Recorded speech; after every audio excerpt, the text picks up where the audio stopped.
नमस्कार दोस्तों, मैं शोभित मिश्रा स्वागत करता हूं आप सभी का अपने चैनल यूनिक सॉल्यूशन में। चलिए आज वर्ल्ड ज्योग्राफी के अंतर्गत विश्व की प्रमुख पर्वत श्रेणियों का अध्ययन करते हैं।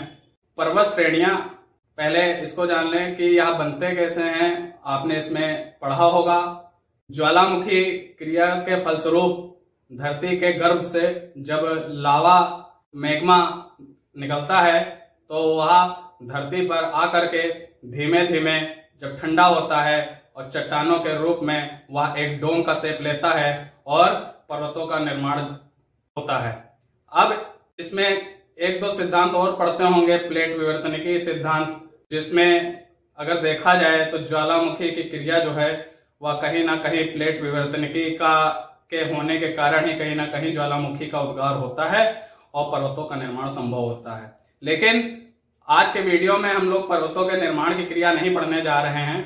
हम लोग पढ़ने जा रहे हैं कि पूरे विश्व के नक्शे पर कौन कौन से प्रमुख पर्वत स्थित हैं और कहां पर उनकी स्थिति है तथा किन देशों में वे पर्वत आते हैं। तो चलिए आज का वीडियो प्रारंभ करते हैं। लेकिन आगे बढ़ने से पहले आप वीडियो को लाइक, शेयर और सब्सक्राइब करें, जिससे हमारे चैनल की वीडियो की हर नोटिफिकेशन आपको प्राप्त हो सके। तो चलिए वीडियो प्रारंभ करते हैं। पिछले वीडियो में हम लोगों ने देखा था कि क्षेत्रफल के अनुसार अगर महाद्वीपों को अवरोही क्रम में व्यवस्थित किया जाए तो उसमें सबसे पहले क्षेत्रफल के अनुसार हमारा एशिया महाद्वीप आता है, उसके बाद में नंबर 2 पर अफ्रीका महाद्वीप आता है, फिर नंबर 3 पर उत्तरी अमेरिका महाद्वीप, नंबर 4 पर दक्षिणी अमेरिका महाद्वीप, नंबर 5 पर अंटार्कटिका महाद्वीप, नंबर 6 पर यूरोप महाद्वीप, नंबर 7 पर ऑस्ट्रेलिया महाद्वीप। यह हमारा महाद्वीपों का उनके क्षेत्रफल के अनुसार अवरोही क्रम था। तो इन महाद्वीपों में चलिए कुछ प्रमुख पर्वत श्रेणियों को देखते हैं और प्रारंभ करते हैं यूरोप महाद्वीप से। यूरोप महाद्वीप की अगर सबसे लंबी या पर्वत श्रेणी बोली जाए तो वह हमारी स्कैंडिनेवियन पर्वत श्रेणी यूरोप महाद्वीप की सबसे लंबी पर्वत श्रेणी बोली जाएगी। आप जानते हैं, विश्व के मानचित्र से परिचित हैं कि यह जो हमारा जो यूरोप में उभरा हुआ क्षेत्र नजर आ रहा है, यह इसमें जो देश आते हैं स्कैंडिनेवियन देश कहे जाते हैं। और यह जो स्कैंडिनेवियन पर्वत श्रृंखला है यह 3 देशों में फैली हुई है।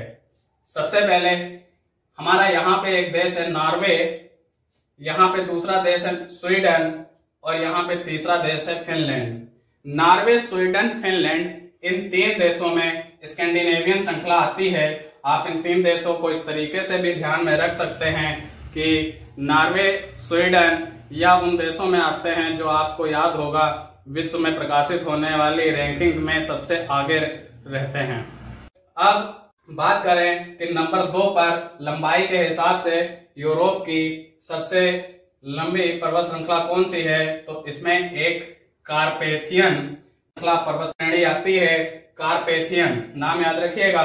और यह जो कार्पेथियन पर्वत श्रेणी है यह यूरोप के किन देशों में आती है, तो यहाँ पर ये जहां पर यह कार्पेथियन पर्वत श्रेणी बनाई है, आप विश्व के मानचित्र में यहाँ पर आने वाले देशों की स्थिति देखेंगे तो यहाँ पर पोलैंड हमारा पड़ता है। पोलैंड के नीचे चेक रिपब्लिक पड़ेगा। चेक रिपब्लिक के नीचे हमारा स्लोवाकिया होगा। स्लोवाकिया के आगे हमारा ऑस्ट्रिया होगा, हंगरी होगा, रोमानिया होगा। तो कौन कौन से देशों में कार्पेथियन पर्वत श्रेणी आती है? नंबर 1 पोलैंड, चेक Republic, Slovakia, Austria, Hungary, Romania आदि इन देशों में कार्पेथियन पर्वत श्रेणी फैली हुई है।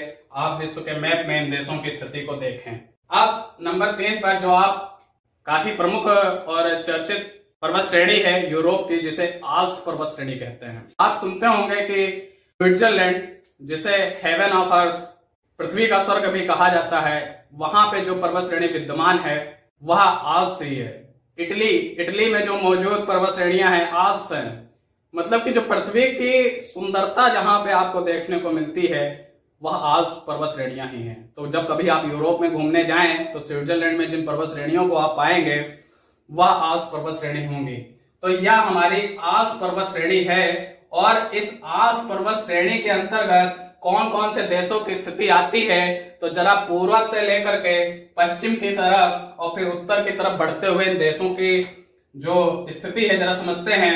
यह आल्प्स पर्वत श्रेणी इटली से प्रारंभ होती है। यहाँ पे हमारा इटली देश है, इटली है, उसके बाद फ्रांस लग जाएगा,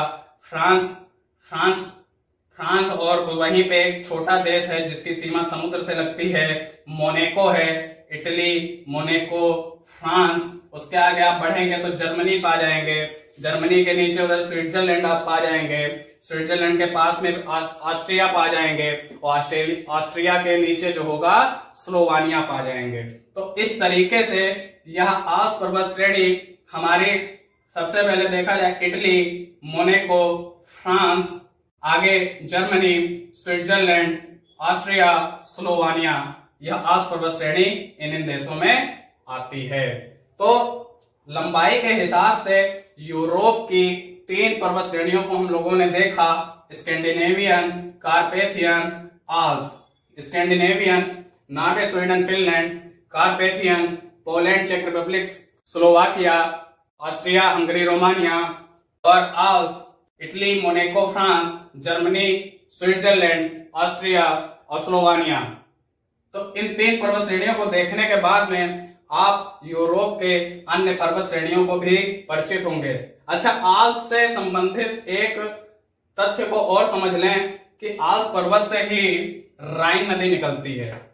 आल्प्स पर्वत से ही राइन नदी निकलती है, और यह राइन नदी नॉर्थ सी, ये उत्तरी सागर है, यहाँ पर इस आल्प्स पर्वत से राइन नदी निकलती है और कुछ इस तरीके से बहते हुए उत्तरी सागर में जाकर गिर जाती है। उसके अलावा यूरोप के कुछ और पर्वतों को देखें तो यूरोप में हमारा ब्लैक फॉरेस्ट पर्वत आप सुनते होंगे, और ब्लैक फॉरेस्ट जो पर्वत है यह एक ब्लॉक माउंटेन है।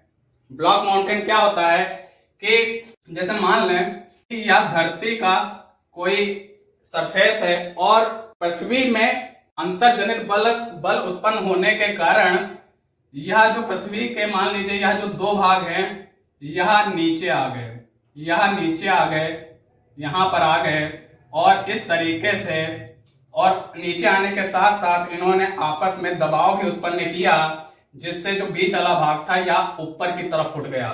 तो इस प्रकार जिन पर्वतों का निर्माण होता है उन्हें ब्लॉक माउंटेन बोला जाता है। तो जो यह हमारा ब्लैक फॉरेस्ट पर्वत है यह हमारा ब्लैक माउंटेन ही है जो जर्मनी में मौजूद है। इसके अलावा 2 पर्वतों की चर्चा और कर लें जो अक्सर परीक्षाओं में देखने को मिल जाते हैं। नंबर 1 पर जूरा पर्वत। जूरा पर्वत हमारा 2 देशों की सीमाओं को निर्धारित करता है, जूरा, फ्रांस और स्विट्जरलैंड। जूरा पर्वत यहाँ पर हमारा फ्रांस है, उसी के पास में लगा हुआ स्विट्जरलैंड है। फ्रांस और स्विट्जरलैंड के बीच में जो पर्वत श्रेणी आती है आप उसको कह सकते हैं कि वह जूरा पर्वत है। और फ्रांस के नीचे स्पेन आता है, फ्रांस और स्पेन इनके बीच में जो पर्वत श्रेणी आती है वह पिरेनीज पर्वत श्रेणी बोली जाएगी। तो आप याद रखें कि जूरा के द्वारा फ्रांस और स्विट्जरलैंड और पिरेनीज के द्वारा फ्रांस और स्पेन की सीमा निर्धारित होती है।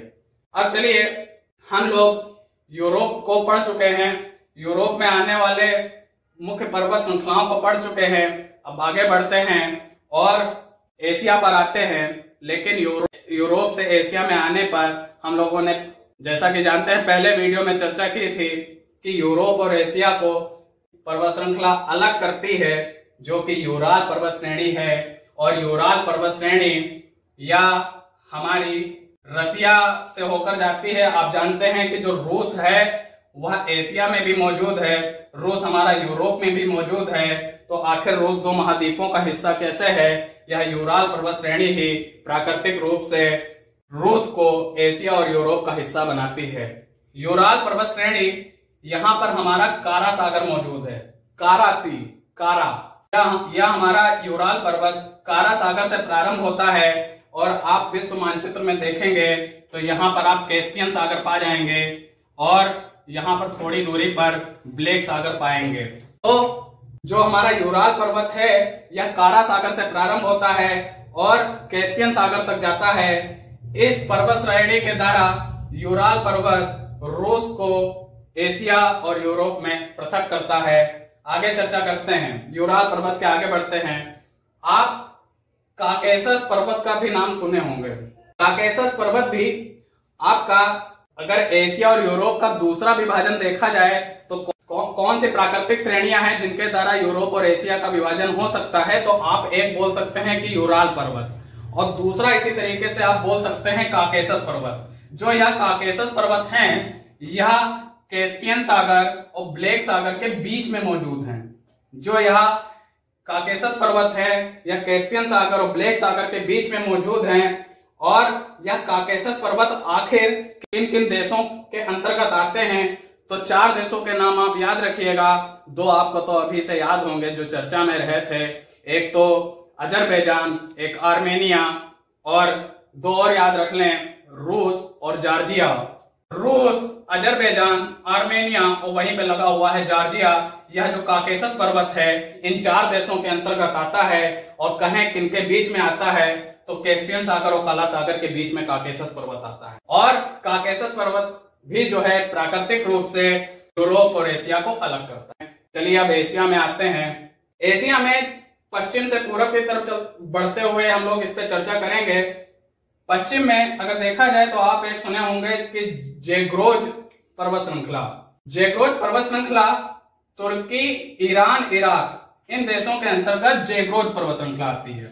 यह हमारा भारत है। भारत के आप अगर उत्तर पश्चिम की दिशा में बढ़ते जाएंगे, उत्तर पश्चिम की दिशा में बढ़ते जाएंगे, तो आप ज़ेग्रोज पर्वत श्रृंखला पा जाएंगे। यह हमारा ईरान, इराक और तुर्की के अंतर्गत ज़ेग्रोज पर्वत श्रृंखला पड़ती है। यह हमारी ज़ेग्रोज पर्वत श्रृंखला है। अगला बात कर लें भारत की, तो भारत में हर कोई परिचित है हिमालय पर्वत श्रृंखला, जो भारत के उत्तर पूर्वी हिस्से पर स्थित है। और हिमालय पर्वत श्रृंखला के अंतर्गत ही इसकी विशालतम चोटी माउंट एवरेस्ट है। और हिमालय पर्वत का पूरब में मुड़ा हुआ भाग जो म्यांमार देश के अंतर्गत फैला हुआ है, आपको याद होगा, वही अराकान योमा पर्वत श्रेणी बोली जाती है। हिमालय का मुड़ा हुआ भाग जो म्यांमार में पर्वत श्रृंखला के रूप में विस्तृत है, वही अराकान योमा पर्वत श्रृंखला बोली जाती है।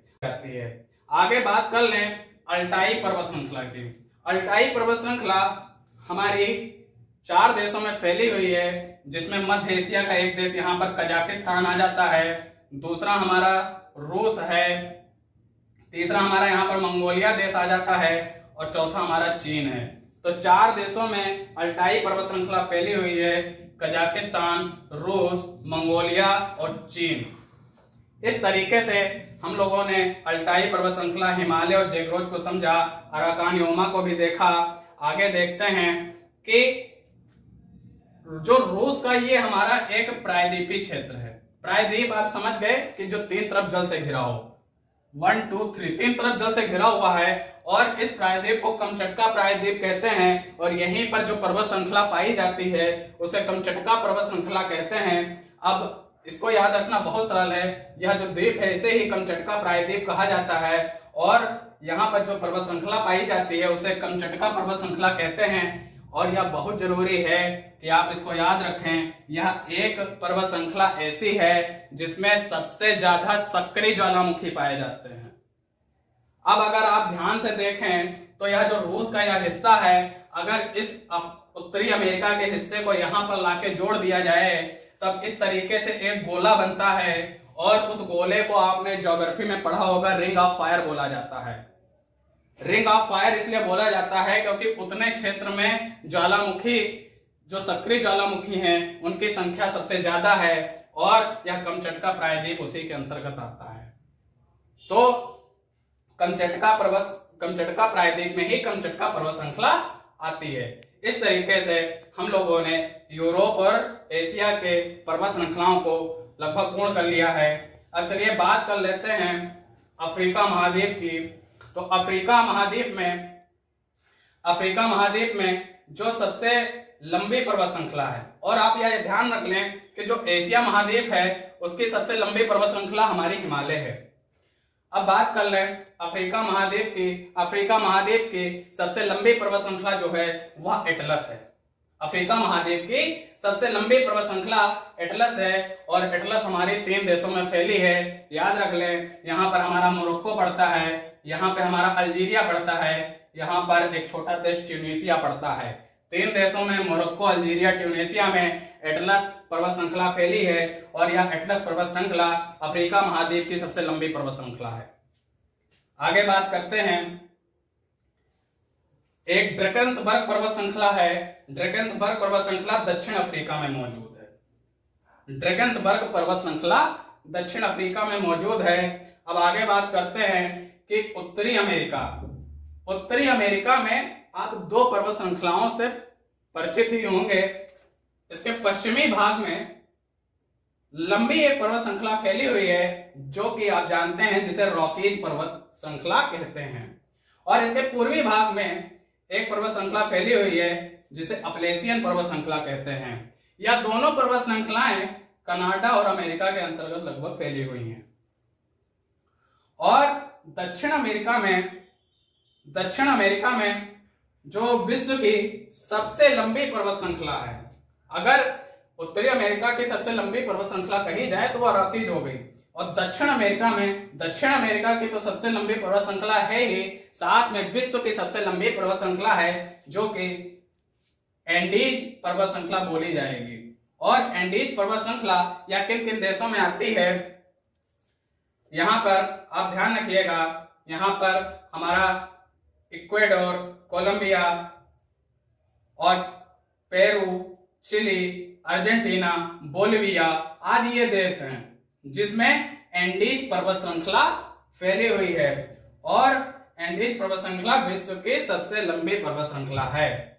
अब हमारा एक महाद्वीप बचता है जो कि ऑस्ट्रेलिया महाद्वीप है, और ऑस्ट्रेलिया महाद्वीप की अगर सबसे लंबी पर्वत श्रृंखला की बात की जाए तो वह हमारा इसके पूर्वी हिस्से में मौजूद पर्वत श्रृंखला ग्रेट डिवाइडिंग रेंज ऑस्ट्रेलिया महाद्वीप की सबसे लंबी पर्वत श्रृंखला है। तो अगर इन पर्वत श्रृंखलाओं को इनकी लंबाई के घटते क्रम में लिखा जाए और देखा जाए सबसे लंबी पर्वत श्रृंखला कौन सी होगी, तो एंडीज नंबर 2 पर, रॉकीज नंबर 3 पर, ऑस्ट्रेलिया के ग्रेट डिवाइडिंग नंबर 4 पर, हिमालय नंबर 6 पर, एटलस। आप फिर से एक बार समझ लें, एंडीज नंबर 1 पर एंडीज, नंबर 2 पर रॉकी, नंबर 3 पर ग्रेट डिवाइडिंग, नंबर 4 पर हिमालय, नंबर 5 पर एटलस। यह लंबाई के अनुसार पर्वत श्रृंखलाओं का क्रम है। तो चलिए, लंबाई के अनुसार हमने पर्वत श्रृंखलाओं का क्रम देख लिया। यूरोप महाद्वीप में अगर देखा जाए सबसे ऊंची चोटी कौन सी है, तो या जो हम लोगों ने काकेशस पर्वत पढ़ा था, इसी काकेशस पर्वत पर माउंट एल्ब्रूस पर्वत चोटी जो है वह यूरोप की सबसे ऊंची चोटी है। ध्यान में रखिएगा, लंबाई के हिसाब से यहाँ पे नहीं बताया जा रहा है, ऊंचाई के हिसाब से पर्वत चोटी कौन सी है। तो जो यह काकेशस पर्वत था, इसी काकेशस पर्वत पे स्थित जो हमारी माउंट एल्ब्रूस है वह यूरोप की सबसे ऊंची पर्वत चोटी है। एशिया की बात कर ले तो हिमालय पर माउंट एवरेस्ट जो है वह सबसे ऊंची पर्वत चोटी है। अफ्रीका की हमारी माउंट किलिमंजारो, अफ्रीका की माउंट किलिमंजारो पर्वत श्रेणी सबसे ऊंची चोटी है और यह तंजानिया देश में स्थित है। अफ्रीका कई सारे देशों का समूह है जिसमें लगभग 54 देश आते हैं, और माउंट किलिमंजारो या तंजानिया देश में जो स्थित है यह अफ्रीका की सबसे ऊंची पर्वत चोटी है। तो 3 आप समझ गए, माउंट एल्ब्रूस काकेशस पर्वत की यूरोप की, माउंट एवरेस्ट हिमालय की एशिया की, माउंट किलिमंजारो जो कि तंजानिया में स्थित है अफ्रीका की। इसी तरीके से जो हमारा उत्तरी अमेरिका है, उत्तरी अमेरिका की जो अलास्का पर्वत श्रेणी है वहां पर माउंट मैकिनले, अलास्का पर्वत श्रेणी जो है, यह ध्यान रखिएगा, यह अलास्का पर्वत श्रेणी रॉकीज के अंतर्गत नहीं आती है। जो अलास्का पर्वत श्रेणी है वहां पर सबसे ऊंची पर्वत चोटी उत्तरी अमेरिका की माउंट मैकिनले है, और दक्षिण अमेरिका की एंडीज पर्वत श्रेणी पर ही स्थित। एंडीज इसकी लंबी पर्वत श्रृंखला भी है और एंडीज पर्वत श्रेणी पर स्थित एकांकागुआ दक्षिण अमेरिका की सबसे ऊंची पर्वत चोटी है। इसी तरीके से ऑस्ट्रेलिया महाद्वीप में ग्रेट डिवाइडिंग रेंज पर मौजूद कोस्युस्को पर्वत श्रेणी जो है वह ऑस्ट्रेलिया महाद्वीप की सबसे ऊंची पर्वत चोटी है। तो हम लोगों ने लगभग सभी महाद्वीपों की सबसे ऊंची पर्वत चोटियों को ध्यान में रख लिया है। एक बार फिर से रिवाइज कर लेते हैं। यूरोप में माउंट एल्ब्रस, एशिया की माउंट एवरेस्ट, अफ्रीका की माउंट किलिमंजारो, उत्तरी अमेरिका की माउंट मैकिनले, दक्षिण अमेरिका की एकांकागुआ, ऑस्ट्रेलिया की ग्रेट डिवाइडिंग रेंज पर स्थित कोस्युस्को पर्वत श्रेणी ऑस्ट्रेलिया की सबसे ऊंची पर्वत श्रेणी है। अब हम लोगों ने लंबाई के अनुसार और सबसे ऊंची पर्वत चोटियों का क्रम तो समझ ही लिया, और अब चलिए इसके अलावा कुछ एक्स्ट्रा फैक्ट भी जान लेते हैं। हम लोग गोलन हाइट्स अक्सर खबरों में सुनते रहते होंगे। तो जो गोलन हाइट्स है, यहाँ पर हमारा भूमध्य सागर है। भूमध्य सागर के पूर्वी हिस्से में हमारा एक इजराइल देश है और इजराइल और उसके साथ में सीरिया देश है। तो इजराइल और सीरिया के बीच में हमारा गोलन हाइट्स आता है, और इजराइल और पैलेस्तीन का मुद्दा तो अभी चर्चा में है ही। तो इजराइल और जो सीरिया है उसके बीच में गोलन हाइट्स का नाम भी आपने सुना होगा। साथ में आप यह भी जाने कि जो अराकान-ए-ऊमा पर्वत था, वहां पर जो सबसे ऊंची पर्वत श्रेणी है वह माउंट विक्टोरिया है। हिमालय की सबसे ऊंची माउंट एवरेस्ट, लेकिन जो अराकान-ए-ऊमा म्यांमार में फैली है उसकी माउंट विक्टोरिया सबसे ऊंची पर्वत श्रेणी है। इसके साथ में आप एक फैक्ट यह भी जान लें कि जो कनाडा का यह क्षेत्र है इसे ब्रिटिश कोलंबिया बोला जाता है। कनाडा का जो यह क्षेत्र है इसे ब्रिटिश कोलंबिया बोला जाता है और इसे पर्वतों का सागर भी कहते हैं। ब्रिटिश कोलंबिया जो है इसको पर्वतों का सागर भी कहते हैं। तो इस प्रकार हम लोगों ने विश्व में मौजूद प्रमुख पर्वत श्रेणियों का अध्ययन किया, और उम्मीद है आप पर्वत श्रेणियों को विश्व के मानचित्र पर ध्यान रख पाएंगे, और 1 से 2 बार देख लेने पर आप अवश्य इसे समझ जाएंगे। तो उम्मीद है आपको वीडियो पसंद आया होगा। वीडियो को लाइक, शेयर, सब्सक्राइब अवश्य करें, और इसको भविष्य में नोटिफिकेशन पाने के लिए बेल आइकॉन का बटन भी दबाएं। धन्यवाद।